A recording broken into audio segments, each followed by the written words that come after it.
When we talk about conservation of wildlife and nature, what we're really talking about is conserving our Earth for the future. We tend to forget how much our individual lives depend on nature, from the air that we breathe, to the water we drink, to the food that we eat. To be able to correctly conserve and protect nature and its wildlife, we need to be educated on exactly how nature provides for us. There are many people in this world who truly don't know the exact impact that our world has on us.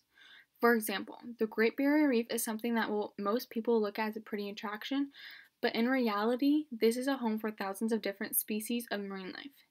This environment provides a habitat for many food options, not only for humans but for other marine animals.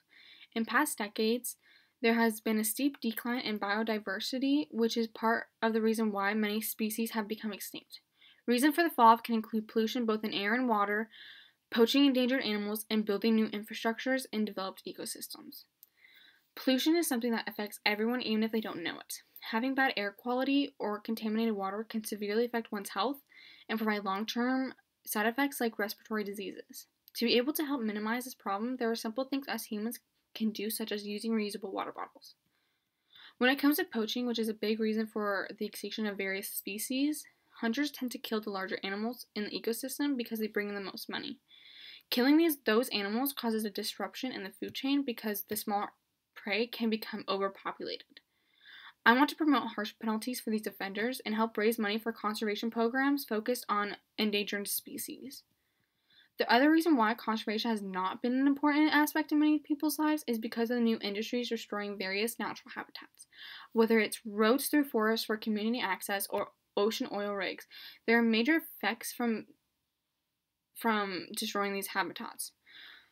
Without these resources, the wildlife that reside there and also humans are penalized. With less trees, there is less space for wildlife to live. Oil rigs can leak, causing harm to marine life. Overall, infrastructure is important in the development related to the growing population, but it can also have a devastating impact on the environment. I want to be part of implementing conservation into these settings so we can try to reduce the natural resources and energy used. Conservation is the care and protection of natural resources and wildlife, but overall, the past decades, less and less people are educated on ways to conserve wildlife and nature in all types of settings. If more people become aware and do their part to help conserve Earth's treasures, we will be able to thrive for future generations. Links for my resources are down in the description below.